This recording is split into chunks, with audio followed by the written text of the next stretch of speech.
Bien, y estamos en diálogo abierto desde Entrevista con Propuestas con Ernesto Jaureche, el histórico militante peronista, escritor, periodista, en fin, que ha transitado desde ser el escriba o el acompañante de su tío Arturo Jaureche, su participación en Jaén, las filas de montoneros, la presencia en el grupo Calafate, etcétera, etcétera, hasta nuestros días. ¿Cómo te va, Ernesto?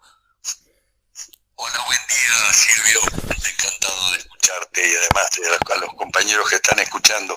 Buenos días a todos. Bueno, muy bien. Ernesto, nosotros nos preocupa, los que pensamos un poco más allá de lo inmediato, los grandes desafíos que tiene hoy el proceso transformador en la República Argentina. ¿Qué opinas al respecto? Bueno, mira, un par de cosas. Una, es importante leer el documento que sacó la CGT, el último documento que sacó de respaldo a la movilización de los universitarios a nivel nacional en defensa de la educación pública, porque ahí hay una puntualización de aspectos fundamentales de la economía y de la sociedad argentina que es necesario defender, que es necesario respaldar y construir en muchos casos. Yo creo que el principal desafío que tenemos tiene que ver fundamentalmente con la soberanía y con la perspectiva de la Argentina en el planeta, en el mundo, en una situación en la cual el mundo está al borde de una guerra mundial, de una nueva guerra que por lo menos va a tener aspectos parciales, algo así como cuando el Papa Francisco dijo la guerra ya está en marcha, en 70 lugares del planeta hay conflictos armados. O sea, esa guerra ya está en marcha y nosotros de pronto estamos interviniendo, metiéndonos ahí al servicio de uno de los bandos, cuando esto rompe con todas las la historia, la tradición argentina desde Irigoyen en adelante de absoluta neutralidad frente a los conflictos. Mucho más cuando los conflictos son ajenos a nosotros, donde nosotros no tenemos absolutamente nada que ganar ni que perder. Bueno, para mí es un tema que está un poco dejado de lado, que no se lo toma como tema central, pero bueno, como sabemos, y lo voy a repetir una vez más, política es la internacional. Lo demás son problemas domésticos. Y la política internacional no está siendo tomada en cuenta por la opinión pública de la manera en que sería necesario hacerla. De pronto la opacan batallas circunstanciales, qué sé yo, parciales, que no hacen más que repetir una larga marcha de los últimos 15, 20 años de salir a la calle y defender cuestiones, qué sé yo, que van desde cuestiones de género hasta cuestiones de juventud, cuestiones de parcialidades, y no acontecimientos nacionales de la magnitud que es, por ejemplo, la política internacional. Yo estoy muy de acuerdo con la marcha que ocurrió en defensa de la educación pública. Y sobre todo de la Universidad Nacional, pues nosotros decíamos Universidad Nacional, no decíamos Universidad Pública, porque decir Universidad Nacional es mucho más que decir universidad pública. Es una definición mucho más profunda, mucho más de fondo que decir universidad pública. Bueno, defender la Universidad Nacional es una necesidad, es un deber, es un derecho, y está muy bien hecho, pero ojo, esto no significa ningún parteaguas, esto no significa que empieza la revolución, esto no significa que se cae más, que Milei, esto no significa nada más que una movilización importante de una fracción interesante de la sociedad, que en última instancia tampoco es tan enorme, digamos, son 2,5 millones de estudiantes en total en todo el país, qué sé yo, 70, 80 mil docentes y no docentes, y punto. Mientras tanto, 14 millones de jubilados están por debajo de la línea de pobreza. Mientras tanto, la pobreza alcanza al 60% de la población argentina. En un país que produce alimento para 40 millones de personas, no le da de comer a su propia gente. Digo, hay cosas más trascendentes que están siendo opacadas por cuestiones parciales, circunstanciales. Estoy de acuerdo con la marcha, lo que no estoy de acuerdo es que eso se convierta en ahora ganamos con esto ganamos, con esto no ganamos nada. Por esta movilización, que es muy importante, defendemos la Universidad Nacional. Punto. Pongamos la cosa en su lugar. Mientras tanto, los desafíos que vos planteás, sí. El desafío de la política internacional principalmente antes que ninguno. El segundo desafío que tenemos es la recuperación de las herramientas necesarias como para defender el territorio, entre otras cosas, la derogación del DNU, particularmente en aquellos aspectos que significan la posibilidad de vender tierras al extranjero en cualquier lugar del territorio, particularmente en lo que se refiere a la cesión de derechos y de obligaciones de la legislatura al Poder Ejecutivo. Eso es absolutamente inadmisible. No solo es anticonstitucional, es políticamente una sanción, una derrota del sistema republicano. No voy a hablar de democracia, mucho más que la democracia, el sistema republicano. Estas son cosas a las que hay que prestar atención, las cosas trascendentales. Yo pensaba, hicimos muchas cosas durante los últimos 18 años con el kirchnerismo. Pero vino Macri y en 4 años borró la mitad o las 2/3 partes de lo que hicimos. Perón gobernó 10 años, menos que el kirchnerismo, y sin embargo demoler lo que Perón hizo costó 70 años y 30.000 desaparecidos. Esto es lo que tenemos que pensar. Medidas de fondo, medidas que realmente signifiquen cambios estructurales de la economía y de las relaciones sociales en la Argentina.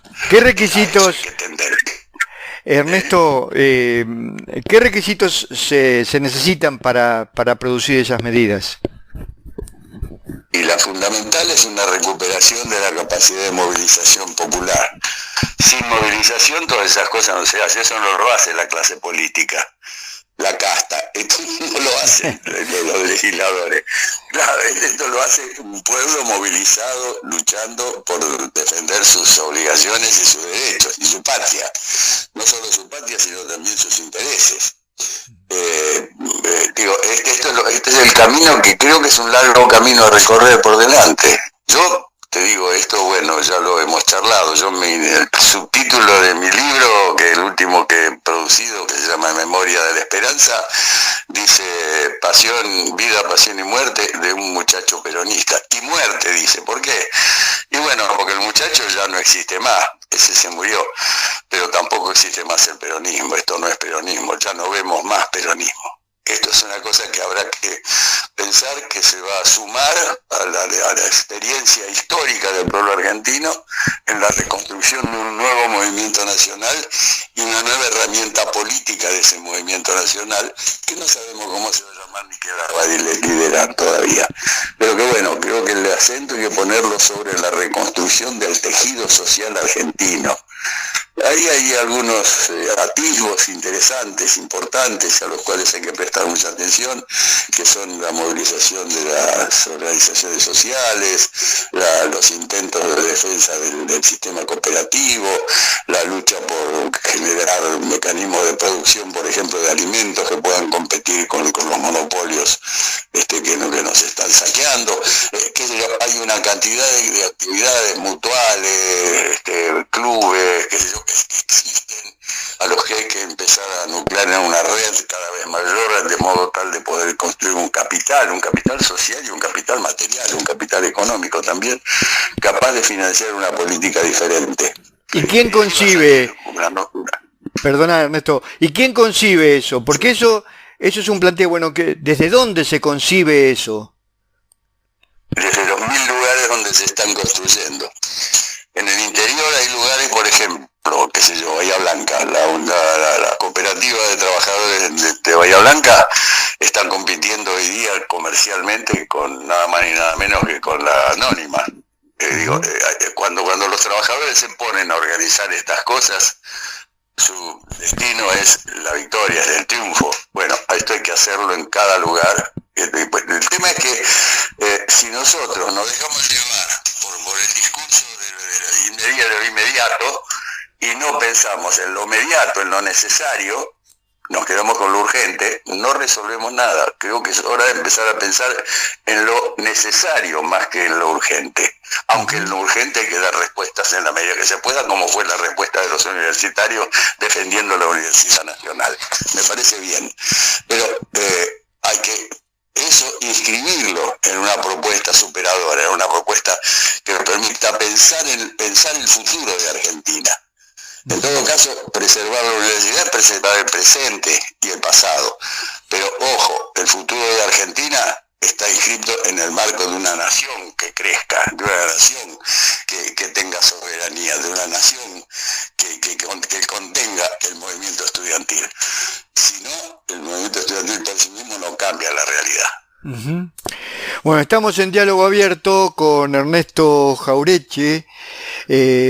Podríamos esperar hacer un pequeño corte. Esto está saliendo también por Radio Cristal de Rauch, por Radio La Compañía de Tandil, en fin, y en YouTube por el diario Mar de Ajó, el diarito. ¿Podemos hacer un pequeño corte, Ernesto? Naturalmente que sí, claro que sí. Bueno, sí. Muy bien. Sí, un segundo.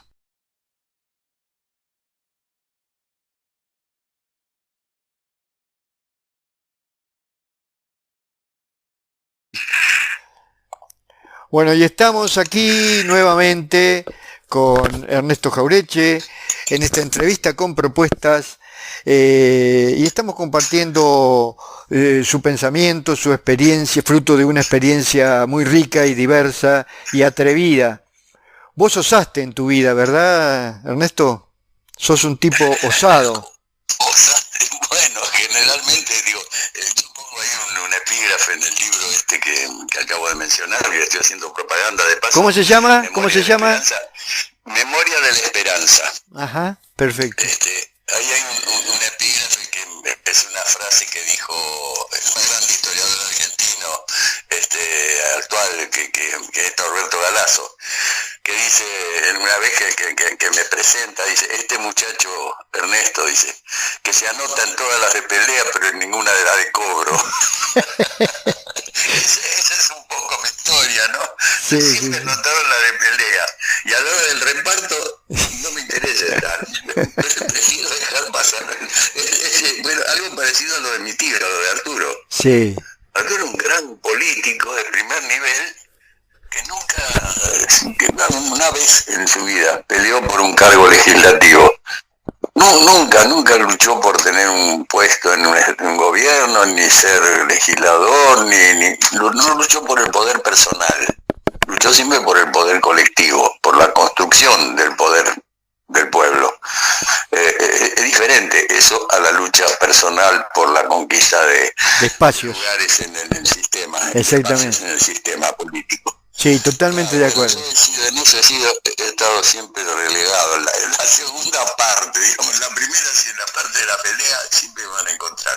Y ahora también, aquí estoy. Ernesto, mis 85 años. ¿Qué nivel? No, pero lo más importante que vos tenés es la lucidez que mantenés mental. Eso es lo más importante, porque vos podés llegar con problemas de pulmones, con problemas de cintura, con problemas de hueso, con lo que sea, pero si llegás bien del pensamiento, estamos salvados. La pregunta que viene es lo siguiente. Acá estamos hablando de la situación política, de los desafíos, del peronismo. ¿Por qué no hablamos de lo táctico y de lo estratégico en ese sentido? Aunque está implícito en lo que venís comentando. Bueno, yo creo que es inútil seguir intentando reflotar muerto. El peronismo es historia. Cristina es pasado. Néstor es buena memoria. Pero ahora hay que construir una herramienta política nueva. Todo eso no es más que sirve para no cometer los mismos errores, fundamentalmente. Digo, porque si no hubiéramos cometido errores no estaríamos donde estamos hoy día con un gobierno como este llamado libertario, que yo digo liberticida. Me parece un error gravísimo llamarle libertario. Me parece además un agravio a nuestros libertarios, los fundadores del sindicalismo argentino, los anarquistas de los primeros años del siglo XX, a los cuales honramos con el título de libertarios, y ahora resulta que este payaso le llamamos libertario. Este es liberticida, no es libertario, porque en realidad atrás de la política económica que está llevando está la muerte de la libertad. Si uno no tiene para comer, ¿me querés explicar cómo ejerce su libertad? Bueno, esto es lo que están logrando, ¿no? Doblegar la voluntad de lucha de un pueblo a través de empobrecerlo, de sumergirlo en la miseria. Y bueno, y la miseria trae también cobardías, traiciones, debilidades. Eso es lo que están consiguiendo. Bueno, este gobierno liberticida tiene un plan. Esto no es un invento que apareció de la nada. Tiene historia, tiene una historia larga, una historia que empieza en la Argentina incluso antes de 1810. Yo digo, algunas veces lo he dicho, pero recordemos una cosa. Digo, vos me preguntás cómo fundamento yo la necesidad del cambio y por qué la desaparición del peronismo. No te cuento, esto es lo que quiero expresar. Antes de 1810, en la Argentina gobernaban en las últimas etapas del virreinato los comerciantes del puerto de Buenos Aires, fundamentalmente. Además, el puerto de Buenos Aires era lo más importante porque venía por el puerto de Buenos Aires, salía no solo el tasajo que iba a alimentar los esclavos de Brasil, sino también el oro que venía de Potosí. Por eso, en las invasiones inglesas de 1806 1807, la caja que roba el ejército británico es tan numerosa que la presentan en varios carros de joya y oro en Londres como signo de la victoria. Por eso era tan rico el puerto de Buenos Aires, porque salía toda la riqueza de todo el virreinato salía por este puerto. En ese puerto gobernaban fundamentalmente los contrabandistas. Era importante la presencia de comerciantes, en realidad era una economía mercantil, ¿no? No puedo decir industriales, sí, pero sí artesanos y todo eso, que estaban relacionados directamente con Inglaterra, pasando por arriba, salteándose el monopolio de Cádiz, ¿no? Bueno, esos eran los contrabandistas. Tan pícaros eran estos contrabandistas que para los ingleses ese grupo de comerciantes con el que ellos trataban en el puerto de Buenos Aires le llamaban la pandilla del Barranco. Me parece que eso lo define totalmente. La pandilla del Barranco era un grupo integrado por varios que después participaron en los procesos que siguieron en 1810. Varios de ellos fueron fusilados por Castelli en Córdoba por oponerse. Son los que además promovieron la fuga, la vergonzosa, la deshonrada fuga de Bereford, de la cárcel donde estaba en Luján. Promovieron la escapada, son los que le proveyeron el barquito para que este traidor se escapara, este inglés se escapara. Ellos gobernaban Buenos Aires. Hoy de vuelta son los mismos los que gobiernan Buenos Aires. Son los mismos pícaros, son la misma pandilla del Barranco. Son los mismos que disfrutan de la riqueza de un país, fundamentalmente para sus propios negocios y para evadirlos a favor del amo extranjero. Son los mismos. Esto tengámoslo en cuenta. Esto tuvo continuidad a lo largo del tiempo. No voy a nombrar nombre y apellido, pero hay algunos que son absolutamente paradigmáticos como Rivadavia. Algunos que vos sacaste un articulito ahora como Juan Agustín García, ¿no? Traidores, pero traidores como otros, el enemigo principal de San Martín, Alvear. Sí. ¿No? Es decir, hay toda una historia, los unitarios, todo el grupo que vino después de la derrota de Caseros, que se dedicaron fundamentalmente a terminar con el gauchaje. Fue la época en la que se demolieron de los cabildos del interior 12 cabildos, porque no podían ni siquiera admitir la memoria arquitectónica del país hispano-criollo. Querían un país británico. Y después no hay ni hablar de Roca y todo lo que vino después. Entonces, hablar, y bueno, sigamos si querés, con el fascismo del año 30, de Uriburu y el golpe de Estado contra Irigoyen, y sigamos con la Revolución Libertadora. La Revolución Libertadora es muy parecida a esto, es muy parecida. Yo digo, por experiencia, viví la Revolución Libertadora ya como militante, tenía 15 años, pero me pasaba en las cárceles yendo a visitar a los presos que tenía, entre otros mi vieja y mi tío, mis dos tíos, uno del lado de Jauretche y otro del lado de mi mamá. ¿Cómo era el apellido de tu madre? ¿Cómo era el apellido de tu mamá? Raimundo. Raimundo. Teodoro Raimundo estuvo preso en varios lugares, pero estuvo también en Ushuaia. Ah, Así que bueno, atender esos presos implicaba toda una actividad. Estábamos en realidad fundando los derechos humanos. Claro. No se llamaban derechos humanos. No, claro. Se llamaba Comisión de Defensa de los Presos, que la habían inventado ya los anarquistas antes, porque ellos también tuvieron un montón de presos. Y el peronismo después del 55 tuvo que refundar ese tipo de agrupaciones que nacían de la realidad, nacían de la necesidad. No era que había una política de creación de movimiento de derechos humanos, no, había una necesidad de reagruparse para defender a los presos, a los que estaban maltratando en las cárceles. Bueno, esa etapa, quiero decir, implicó fusilamientos, pero fundamentalmente lo que implicó fue la destrucción del Estado. Odiaban al Estado, Aramuz Rojas, odiaban tanto al Estado como dice odiarlo Milei.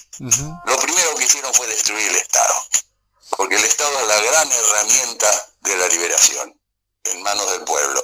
En manos del enemigo es la gran herramienta de la represión. Entonces, desmantelarlo económicamente para dejar nada más que la estructura pretoriana de defensa de los intereses de la economía concentrada. Esta fue la Revolución Libertadora. Por eso yo decía recién, por ejemplo, no nos confundamos con esta movilización de estudiantes. Yo también viví una movilización de estudiantes descomunal que se llamó La Libre y la Laica en el año 57. ¿No? Era la lucha total contra la privatización de la educación y qué sé yo, se movilizaron miles de personas y demás. Mientras nosotros hacíamos todo eso, Frondizi entregaba el petróleo. O sea, no nos confundamos, las grandes medidas a veces se producen por debajo de las luchas populares justas o no justas, pero por debajo de luchas populares que no son centrales. No perdamos la noción de lo importante frente a lo urgente. No perdamos la noción de lo trascendente frente a lo circunstancial.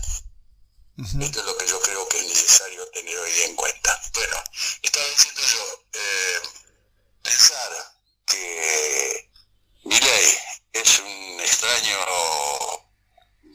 como decía, extraño del pelo verde, como era, que nació de un repollo, no, nació de una historia argentina, tiene un pasado, Macri no es más que su pasado inmediato, pero atrás de Macri está la revolución, está el golpe de Estado del 76, está Martínez de Oz, atrás de Martínez de Oz está Frondizi, atrás está Onganía, está la Revolución Libertadora, está Caseros, está Urquiza, está Rivadavia, está Alvear, está la pandilla del Barranco.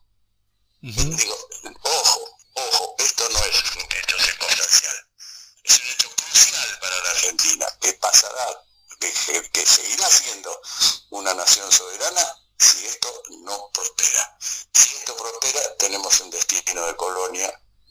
Eso que dice la canción de los Piojos, ¿no? Como que dice, tuvimos la oportunidad de ser un país con gloria, pero un grupo de minoritarios cambiaron el destino de gloria por avalorios, por vestidos con zapatos de bisón, dice. Bueno, hoy no son zapatos de bisón, hoy son cuentas en el extranjero del dinero que se fuga del país, que trabajo argentino. No nos olvidemos, toda la plata que está en el exterior, esos 400.000 millones de dólares que dice que los argentinos tienen en el exterior, son trabajo argentino, trabajo de los argentinos. Recuperar eso es fundamental, o por lo menos impedir que se siga yendo, que se siga fugando. Ujú. Pero no, la pandilla del barranco quiere seguir jugando, claro. Macri cuando dice que son héroes los que fugan, no es más que una expresión más de la pandilla del barranco. Ujú. Sí. Ni hablar de Caputo. A Caputo ya lo recontra conocemos como lo que es uno de los jefes de la pandilla del barranco.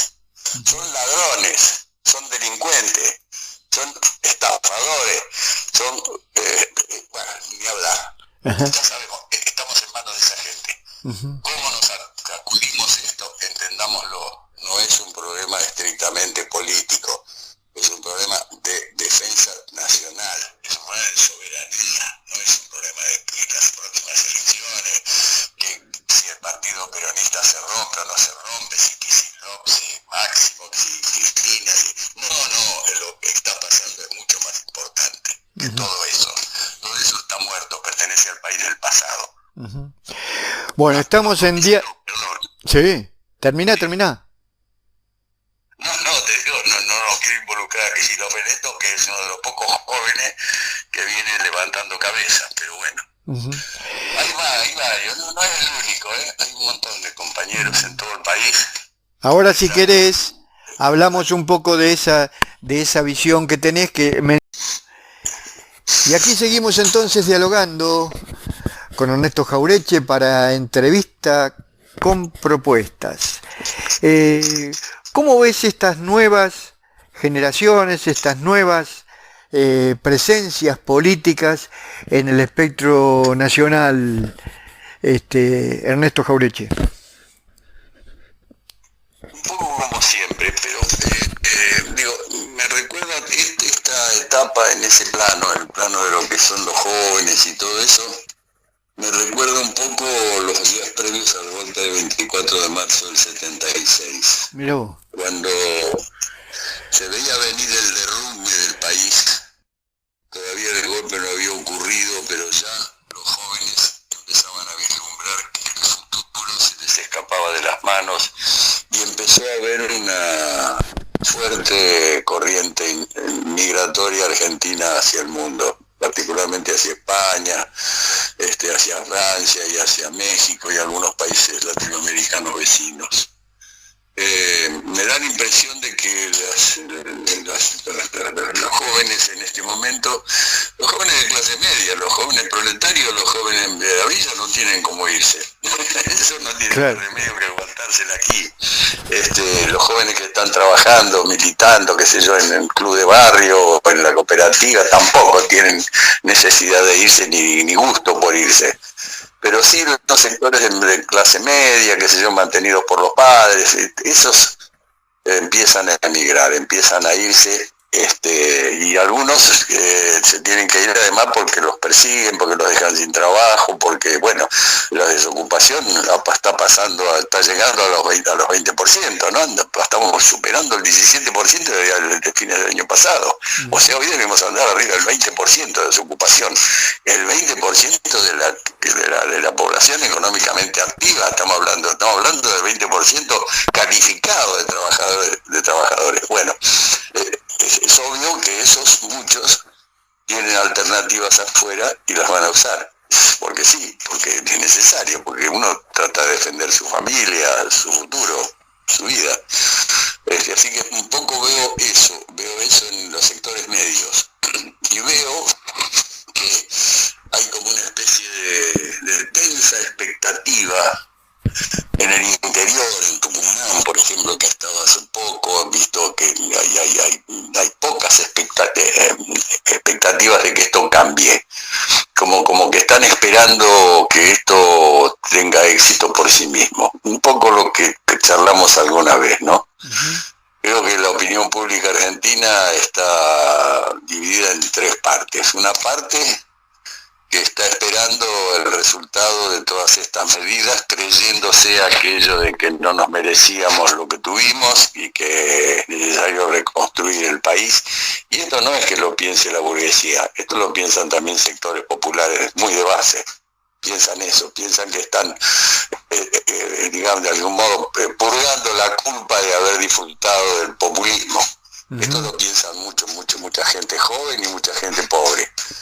Esa gente tiene su expresión política en los pichetos, en los que están hoy día colaborando con el gobierno, que salen del campo popular, pero se pliegan a esta victoria circunstancial del imperio en la Argentina. Y bueno, esa es una fracción de pensamiento en Argentina en este momento que no es de despreciar, que es importante en su cantidad. Yo no creo que sea ni mucho menos lo que el gobierno propagandiza, que somos el 56% de los argentinos, ni cerca, pero sí un 25, un 20-25% del pueblo está todavía teniendo expectativas en una salida positiva de esta catástrofe económica que estamos viviendo. Otra parte de la sociedad está pensando en que esto se va a resolver reconstruyendo el sistema político. Entonces, con un pensamiento formalista, hay que hacer el partido de vuelta, llamemos a elecciones internas, renovemos las direcciones de las estructuras, entendiendo que este sistema caduco y inepto que hizo de la democracia una herramienta para el que llegara al poder el imperio y la oligarquía, como lo que está ocurriendo, que se pueda remediar con elecciones internas, con reconstrucción de los partidos políticos, que vuelven para atrás. En vez de mirar para adelante, miran para atrás. Uh-huh. Una tercera sector de la sociedad, creo yo, más o menos importante, pero no tan importante, está en esta labor de fondo, que es humildemente y pacientemente construyendo desde el territorio espacios de amistad, de solidaridad, de amor. Es hermosa esa tarea, pero es muy laboriosa. Hay que saber que eso va para largo y que se va a ganar. A la larga vamos a ganar y entonces vamos a poder reconstruir un sistema político a la medida de nuestras necesidades y no a medida de la necesidad de la burocracia política. Uh-huh. Que va a ser posible reconstruir el trabajo, que va a ser posible reconstruir incluso una economía un poco más igualitaria que esta dominación monopólica de nuestros mercados. Qué sé yo, creo que esa fracción de esta tercera fracción de la sociedad, no es la tercera, digo no porque sea la menos importante, creo que es la más importante. A esa, de algún modo, yo suscribo mis esperanzas. Uh-huh. Lo que te responden, los que cuestionan ese pensamiento, al cual yo suscribo, te aviso, los que nos cuestionan de última, dicen que se está perdiendo tiempo. ¿Qué opinás? Nunca se pierde tiempo mientras se construye sociedad, mientras se construye organización. Toda forma de organización, por más que sea imperfecta, por más que no consigamos que se convierta en una herramienta de poder inmediato, es válida. Y esto creo que no es una cuestión de tiempo, sino una cuestión de profundidad, una cuestión de dedicación, de seriedad, de respeto. No tiene nada que ver el tiempo aquí, no importa. Aquí hay que construir. El tiempo pasa y sí, sin duda, tiene su importancia. Pero si nosotros en la época de la resistencia peronista, estoy hablando del 55, 56, 57, hubiéramos pensado en que teníamos que ganar al día siguiente, nunca hubiéramos organizado lo que organizamos. Nunca hubiéramos defendido a nuestros presos, nunca hubiéramos construido estructuras sociales capaces de sustentar un partido político como fue el peronismo de la época. Nunca hubiéramos tenido la alternativa de constituir una organización como fue la Juventud Peronista. ¿Cuánto tiempo nos llevó? 2, 3, 4, 5, 6 años, hasta el 69 prácticamente, desde el 55 al 69, una labor metódica, sistemática, sin parar, haciéndolo todos los días. No era una cuestión de tiempo. Es una cuestión de energía, de voluntad, de mirada de futuro, sobre todo de mirada para adelante y no para atrás. Y esto es lo que creo que debe animar hoy día a esa tercera fracción de la sociedad de que hablábamos antes, que por otro lado no está sola. Existen una serie de agrupaciones ya que empiezan a ser embriones de futuras agrupaciones mayores, a las que hay que aportar. De alguna alguna manera hay que aportar en la movilización, en la pelea por recuperar lo que nos están saqueando cotidianamente, y en la construcción de un capital político propio, nuevo, popular, de base, capaz de financiar la política. Financiarla, digo, no económicamente, también económicamente, pero quiero decir, financiarla poniendo los mejores cuadros que en su experiencia organizativa de las estructuras sociales se conviertan después en cuadros políticos. Porque ¿qué ocurre? La pelea social, la pelea de base, la pelea territorial, es formadora de líderes, forma liderazgos. Lo que pasa es que esos liderazgos llega un momento en que, por más que se avance en el cordón cuneta, que se avance en la comercialización de la verdura, por más que se avance en la creación de una cooperativa de trabajo, por más que se avance, tiene un tope. El tope es la política estructural, el dominio político del Estado por parte de las clases dominantes. Entonces, en un momento determinado, esa organización, esa lucha por la preservación de intereses y de necesidades de base, encuentra un tope. Superar ese tope es entrar a la política. Es decir, hay que conquistar espacios en el poder. Y ese es un proceso. Todavía ese proceso está verde, pero es necesario seguir sembrando la base desde la cual van a surgir los futuros dirigentes, los futuros líderes del movimiento social, que van a ser los primeros cuadros de la nueva política. ¿Y vos ves algo? ¿Vos ves algún esbozo de eso hoy en día? ¿Corporizás en alguien, así sea un esbozo hoy día al respecto? Te diría que yo veo, sí, pero veo que todo todavía, no solo muy embrionario, sino en algunos casos muy contaminado con la vieja política. Veo las dos cosas. Veo, por un lado, algunos que tienen una perspectiva muy idealista, muy lejana de lo que es la realidad, pero que están en el camino correcto, y por otro lado, sobre todo en la recuperación de la democracia, de poner excesivamente el acento sobre la cuestión de los derechos humanos y las cuestiones minoritarias de género y Sí. de género, por ejemplo, y otras cosas, por encima de la construcción de políticas trascendentes, de formación de cuadros, por ejemplo. Se formaron muchos cuadros, qué sé yo, pero en el marco de una lucha por lo que pasó, no por lo que viene. No por el futuro, sino por reivindicación de lo pasado y una política reparatoria, pero no construyó un piso militante para el futuro.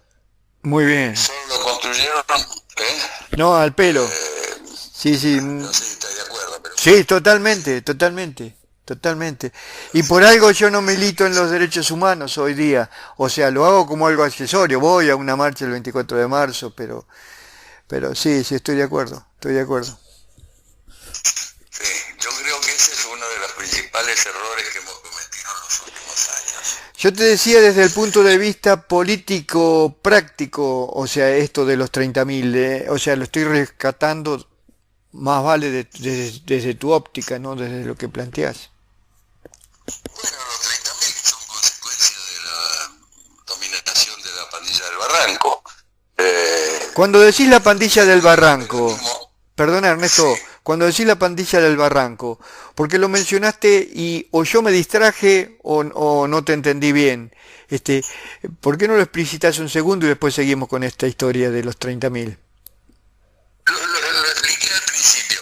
La pandilla del Barranco le llamaban los británicos, los comerciantes ingleses, a una élite de comerciantes y productores y artesanos y dirigentes políticos de la ciudad de Buenos Aires, cuando la ciudad de Buenos Aires era la cabeza del virreinato del Río de la Plata, con quienes los ingleses procesaban el contrabando y burlaban las leyes de Cádiz las leyes de la colonia, de la colonia, las leyes que se fijaban desde España.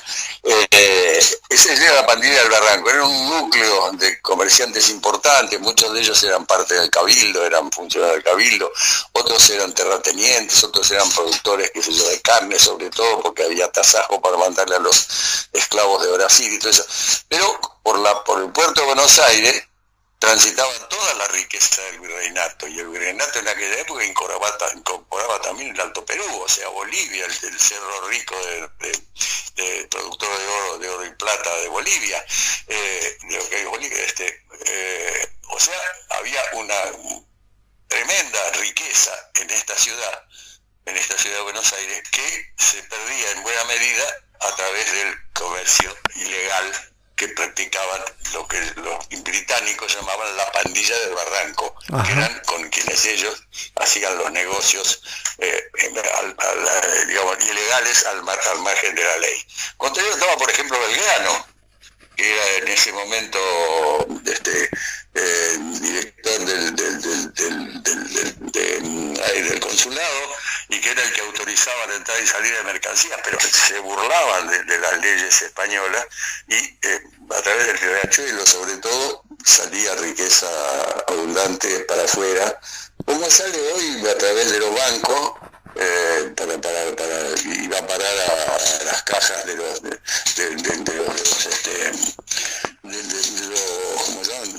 paraísos fiscales, algo parecido a eso. Bueno, esa era la pandilla del Barranco, por eso yo lo nombro, pero eso es anterior a 1810. La pandilla del Barranco después formó parte del gobierno revolucionario de 1810. Varios de ellos traicionaron y fueron fusilados por Castelli en Córdoba, integrantes de la pandilla del Barranco. Pero de todos modos, en Buenos Aires quedaron que los Sáenz Peña, por ejemplo, quedaron los Arratea, todos esos quedaron, incluso formaron parte del gobierno. Eran parte de la pandilla del Barranco, que estaban incrustados en la política, en el intento político de autonomía y de libertad y de independencia que estaban apostando otros miembros de los gobiernos revolucionarios después de 1810. Y fueron la base de lo que después fue el alvearismo, por ejemplo, el gran enemigo de San Martín, fueron la base de lo que después fue la Sociedad Rural Argentina, fundada por Martínez de Hoz, abuelo, o bisabuelo, no sé, fueron la base de todas esas instituciones que formaron parte del sistema de exacción de ganancias para llevárselos a sus arcas personales o al exterior. Bueno, eso se repitió a través de Rivadavia, por ejemplo, fue presidente de la Nación también. Lo más parecido a Milei que hay es Rivadavia, lo más parecido a Milei es Rivadavia, tanto por su ineptitud para el manejo de las cosas de Estado como por su servicio a las clases dominantes y al extranjero. Qué sé yo, después, bueno, es toda una historia que implica que se pueda seguir mencionando que aquellos que en cada circunstancia pelearon contra la autonomía nacional, contra la independencia, contra la soberanía, contra la construcción de riqueza por nosotros, son descendientes de la pandilla del Barranco. Esto es lo que yo digo, por eso digo que este gobierno es la pandilla del Barranco. Sí, muy elocuente todo. Bueno, entonces, y el peso que hubieran tenido que significó los 30.000 desaparecidos desde el punto de vista político. Que yo te saqué un poco, vos estabas empezando a desarrollar ese aspecto y yo te saqué para la pandilla del Barranco. Sí. No sé, me perdí, pero la alternativa que significó un proceso revolucionario en la década del 70 y sobre todo a partir del 73, Más bien, a partir del 69 con el Cordobazo, obviamente, y no nos olvidemos, el Cordobazo fue el último de una serie de asos que ocurrieron en todo el país. Un año antes empezó en Corrientes, en el Chaco, en Mendoza, en Río Negro. El país se puso de pie. El país de pronto, de modo, no digo espontáneo porque todo eso tuvo claras direcciones políticas tuvieron, no fueron explosiones espontáneas, fueron el resultado de muchos años de construcción de un sector político capaz de representar los intereses populares.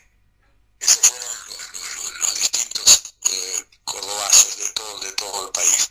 A partir de eso, había una alternativa de país que permitía superar al país de la decadencia en la que venía la Argentina desde 1955, progresivamente, solo defendida por los intereses de la clase obrera. Acá hay un tema muy cuidadoso al que es difícil abordar así superficialmente, que en todo caso en el libro lo van a encontrar detalladamente. Hay un cisma en este movimiento nacional. Hasta el 68, 69, 1968, 1969, no había diferencia entre lo que era la organización de la juventud peronista con lo que era la organización de las bases sindicales. Eran más o menos todo lo mismo. Era un magma social, comunitario y al mismo tiempo solidario y con planes y proyectos bien claros, marcados sobre todo en los programas de la CGT, en los programas de la FAL, la Huerta Grande, pero además en las provincias también, cada provincia tuvo su plan, su proyecto, su programa. Son clásicos y recordables los de Gualeguaychú, los de en Córdoba, Río Cuarto. En muchos lados las CGTs tenían sus propios proyectos que te respondían a necesidades locales. Era un proyecto entonces donde de pronto obreros y estudiantes, no porque fueran diferentes, sino que los obreros pasaron a ser estudiantes. Uh-huh. Y los estudiantes pasaron a ser obreros. No era un obrero y estudiante unido delante, era obreros estudiantes o estudiantes obreros, todos juntos. Nosotros éramos militantes, pero al mismo tiempo laburábamos una fábrica. Éramos la JP, pero al mismo tiempo éramos trabajadores.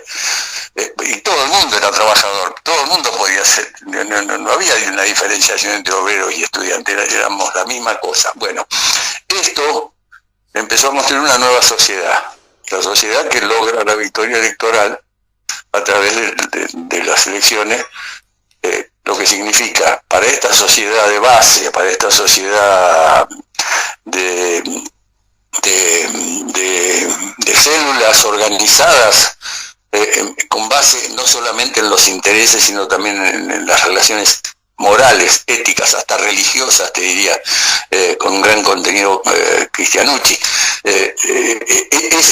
Esta sociedad constituida de esta manera, de pronto se ve obligada a meterse bajo el cepo de las leyes dictadas por el enemigo para participar del proceso electoral. Uh-huh. Esto es una historia que yo recuerdo muy bien. Nosotros, JP, íbamos a los barrios Yo además formaba parte del Consejo Nacional del Partido Justicialista, donde Perón había nombrado representante de la juventud, había creado la cuarta rama, que era la rama juvenil, y yo estaba en el Consejo del Partido en representación de la rama juvenil. O sea, teníamos que militar el partido, porque éramos parte del partido. Yo me acuerdo bajar al territorio, qué sé yo, ir a un lugar y decir, muchachos, aquí traigo la ficha para que se afile, y que me digan, ¿tan loco voy a afiliar? Yo hace 15 años que vengo peleando acá, tengo una estructura clandestina de puta madre, no se la voy a poner al servicio de los jueces de la dictadura, lo único que faltaba. Muchos incluso decían, uy no, mira, yo, está bien, te lleno la ficha, yo, pero mi gente no. Uh-huh. Digo, esto fue una realidad, yo la viví. Esa gente no quería entrar a la política liberal. no creía. ¿Por qué iba a creer si lo habían traicionado todos los partidos neoperonistas desde el 55 en adelante? ¿Por qué iban a creer en el sistema político? Además, en un sistema político que no respetaba los verdaderos liderazgos, que solo respetaba a aquellos que hacían política profesionalmente. No, los verdaderos gastos territoriales y todo eso no tenían expresión. Bueno, esa sociedad que entró apretada y mal bajo el yugo de la ley electoral es la que después promueve durante el gobierno peronista el proceso que sigue a las elecciones, que es profundizar el gobierno, profundizarlo todo lo posible. Y ahí viene la contradicción interna, como una parte de ese peronismo, el peronismo burocrático, político, pero se pelea con esta rama de la juventud y esta organización popular, territorial, de base, legítima, auténtica, formada en la lucha. Y ahí viene la gran batalla interna del peronismo. Era inevitable, no había llegado al gobierno, era inevitable ver quién gobernaba. Claro. Sobre esa división aprovecha el golpe de Estado para terminar definitivamente con el peronismo. Creyeron que terminaban definitivamente con el peronismo. Ya lo habían intentado varias veces, a través del golpe del 55 de Aramburu Roja, lo habían intentado con Frondizi, lo habían intentado con Onganía, lo habían intentado con Lanusse, lo habían intentado de todas las maneras. Y siempre el peronismo aparecía de vuelta. Esta vez dijeron, señores, el peronismo es gente que lo sostiene, son seres humanos, aniquilemos a los seres humanos y se acabó, muerto el perro, se acabó la rabia. Y fue lo que hicieron. Liquidaron lo mejor de la sociedad, la mejor capa dirigente, que no es capa dirigente por pertenecer a los partidos políticos, capa dirigente del movimiento obrero, comisiones internas de fábrica, compañeros del territorio que manejaban una cooperativa, una mutual, un club. Esos fueron los objetivos del golpe. Aniquilar a esa parte de la política. La Argentina quedó desguarnecida en ese sentido a partir de 1983. Y eso provoca la victoria del radicalismo y el intento de Cafiero de adecuar el Partido Justicialista a las reglas de juego de la democracia liberal. Y viene la renovación y se desprende, se produce un desprendimiento, se produce un distanciamiento de la dirigencia política peronista de la base política que había sufrido tanto con la dictadura, que estaba débil y que no pudo participar en la reconstrucción peronista. Y esa renovación peronista le asfalta el camino a Menem, porque en realidad le abre el camino a aquellos traidores del 55, le abre el camino a los neoperonistas, le abre el camino a los que todo el tiempo estuvieron negociando con toda la dictadura. O sea, el menemismo tampoco había nacido un repollo, tenía su historia dentro del peronismo. Bueno, este es el sentido que tienen los 30.000. Los 30.000 es el intento de aniquilar la base política social real de la Argentina, no la formal. Y tienen en gran medida éxito. Podemos decir que sí, que eso no se volvió a reconstruir después como estructura. Sin embargo, aparecieron muchos núcleos y hoy día tenemos una estructura de eso, pero dispersa, desorganizada, sin conducción, sin programa, sin proyecto, pero con esperanza, creyendo en el país, creyendo en los argentinos, con una ética revolucionaria, te diría, hoy día, frente a la brutalidad de los libertarios, como se llaman, los liberticidas. Esto es lo que tenemos hoy día. Los 30.000 también están haciendo falta ahora, nos harían falta. Totalmente.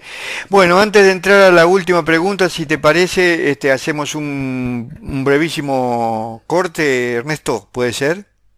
Dale, sí.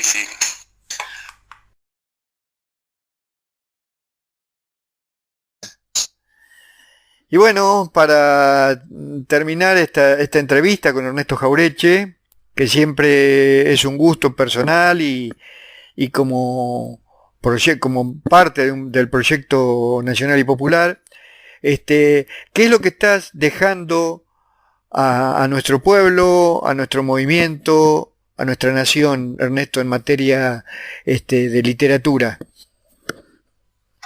Bueno, en materia de literatura yo tengo varios libros escritos, algunos de años pasados y un par de estos últimos tiempos.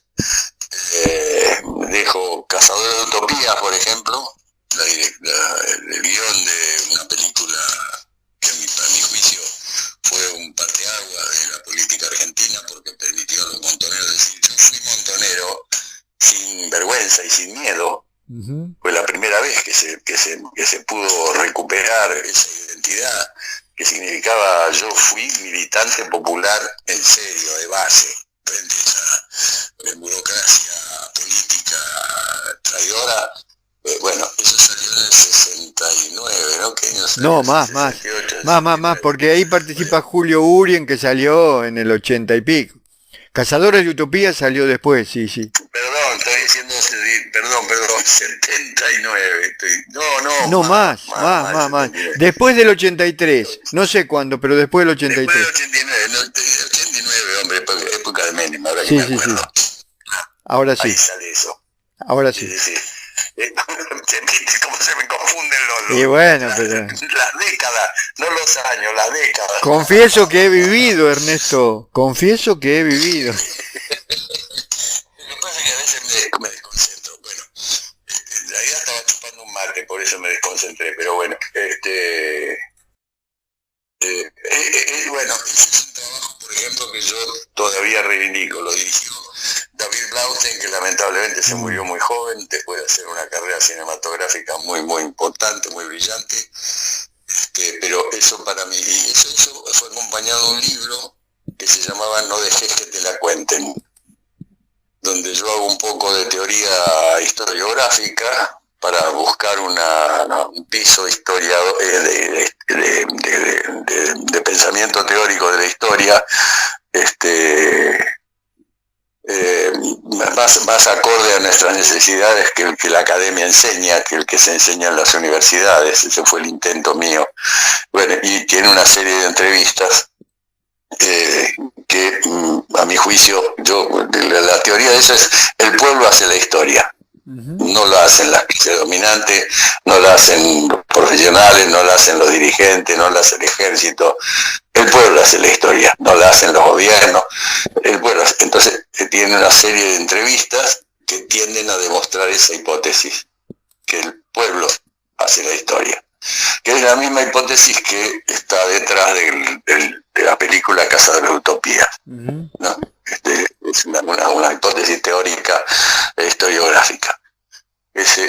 Poco tiempo después sacamos un librito con el querido Gregorio Levenson, el viejo Goyo, sacamos un libro que se llama Héroes, donde reconstruimos las caídas. En realidad seleccionamos de los 30.000 muertos, de los 30.000 desaparecidos, aquellos que cayeron combatiendo. Solo de esos. Hicimos la historia de tantos combates como pudimos registrar en ese momento, donde todavía no estaban expuestos los archivos que hoy se puede acudir. En esa época eran bastante más escasos y de difícil acceso. Obviamente no había internet, no había esta forma, había que meterse en los diarios, había que meterse en la revista, era mucho más difícil investigar. Investigamos entonces 30 casos de compañeros que cayeron combatiendo. Ese es el libro que llamo ya Héroes. Ese es otro libro. Después, durante mi trabajo con Balestrini, saqué un trabajo que se llamaba Análisis de Coyuntura para recuperar el peronismo, que pertenecía, que era una agrupación que se llamaba Recuperación Peronista, y saqué entonces ahí un libro de análisis, sobre todo análisis del menemismo. Lo iba a firmar, porque yo en ese momento estaba trabajando y le escribí algunos discursos a Alberto Balestrini. Lo iba a firmar Balestrini y al final lo terminé firmando yo, pero bueno, ese es otro libro. Y después ahí hay un hiato durante un tiempo que me dedico a otras cosas, me dedico fundamentalmente a la reivindicación de Arturo Jauretche, con el club argentino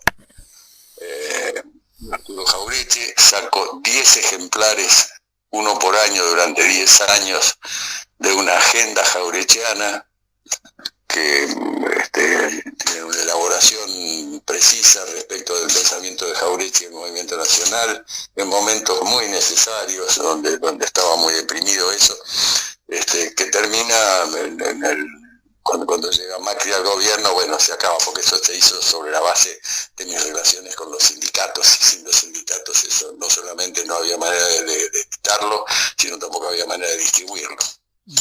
¿Con qué sindicato en particular? Va, si te acordás. Ajá, está bien. Ahí docentes también, docentes universitarios. En el Chaco lo hicimos con los docentes también. Hay algunos lugares que fueron con el gobierno, en Formosa y en Chaco lo hicimos con los gobiernos. En Formosa sobre todo lo hicimos directamente con el gobierno, en el Chaco también. En fin, varios sindicatos más que ahora no se me ocurre. No hay problema.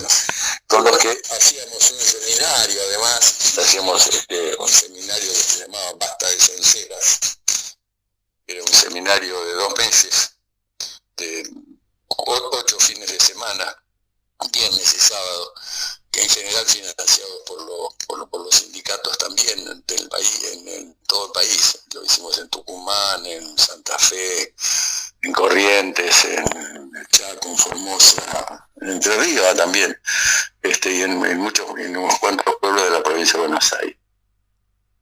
Bueno, ese fue a lo que me dediqué todo este tiempo, el golpe, la llegada mientras tanto trabajaba en la biblioteca del Congreso de la provincia de Buenos Aires. Por supuesto, el día que llegó la Heidi me echó al día siguiente. Decreto 33. ¿Me querés explicar qué apuro tenía de echarme? Llega el gobierno después y me echa. Qué bárbaro, bueno. Me quedé sin laburo, me jubilé y chau, ahora me dediqué a otra cosa. Y bueno, entonces saqué primero lo que estabas contando los últimos dos, que estabas, el que mencionaste. Los últimos dos son los dos están en el aire. Uno está ya repartido en librería, que es Memoria de la Esperanza, que es un poco biográfico, más bien un poco, es biográfico político, digamos, porque tiene mucho análisis político. Pero es lo que yo viví, desde que mi vieja me llevó el 17 de octubre a la plaza, del 45, que no tenía 6 años, hasta que yo creo que murió el peronismo, que es con Menem. Claro, ahí creo que se acabó el peronismo, que la traición de Menem entierra al peronismo. Lo que viene después son intentos de reflotarlo. Ahí termina el libro, con Menem. Y ahora otro, que es una recopilación de pensamiento jaurechiano, con algunos textos interpretativos escritos por mí, que es un libro breve, un libro calculo va a tener 96 páginas, que es un libro para militar, para distribuir, para repartir, bueno, lo tienen que repartir, supongo, los sindicatos otra vez. Ahora en plena batalla está difícil que los sindicatos se ocupen de estas cosas, pero bueno, vamos a ver. Y si no, las instituciones educativas, a ver si son capaces de distribuir un material jaurechiano. Te los quiero ver, ahí te quiero ver, por ejemplo en la UBA, quiero ver si alguna cátedra en la UBA es capaz de distribuir material jaurechiano. Hay mucha movilización en defensa de la universidad pública, no nacional, la universidad pública, no nacional, a ver si son capaces de distribuir. En fin, qué sé yo sigo peleando. Vamos a ver. Bueno, Ernesto, me gustó esto último que dijiste, que es yo sigo peleando, eso está muy bueno.